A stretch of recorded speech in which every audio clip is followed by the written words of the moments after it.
And if you were to give advice to a CEO that comes to you and says, what should I start with? Where should I invest my first $1 million? I want this AI to be working tomorrow. What would you say? Well, give it all to me, of course. No, I'm kidding. But to be really blunt, I would say it goes back to the very first question. Yeah. Make sure your data is ready. Whatever you do, don't spend money on models right off the bat. You will fail. You're going to burn $1 million. But you won't burn $1 million if you go down the data governance, if you go down the data sovereignty area, the cleansing, and make sure that you're usable. And then I would say second would be focus on a use case.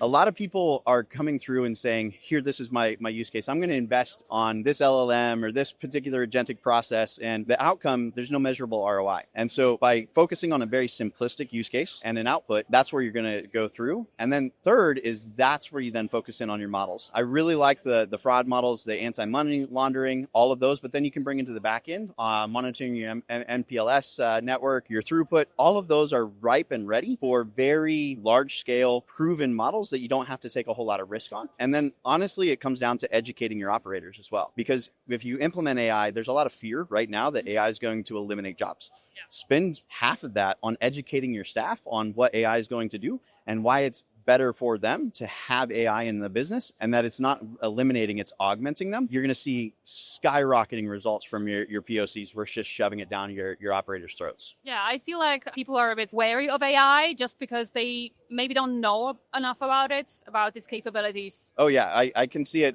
just being at the show. The number one question that everybody keeps asking me at the show is, are you going to eliminate tomorrow's jobs? And how do you feel about that? And it's kind of funny to me because my goal isn't. My goal is to actually protect those jobs. Where I see AI really coming into benefit is that human augmentation, specifically in this market. I mean, if you look at the back end, low latency in the iGaming, we're on the iGaming side right now. Every millisecond that you add to that latency is lost revenue. You have network engineers that have to pick the ideal path. If I augment them and they're predicting the ideal path that much faster and they don't have to act on it or they don't have to create a trouble ticket, AI is already doing it. Look at how much revenue we're bringing into the company and look at how much pressure we're taking off of that network engineer. It's a win-win. But if we go at it and we say we're going to replace you, that's going to, of course, cause fear. But if we go at it the augmentation, that's where AI is really going to win. And that's where companies are going to win. And that's where people win. Amazing. Amazing. Chris, thank you so much for sharing your insights with our audience. Yeah, absolutely. Thanks for having me. Of course. Enjoy ICE, guys.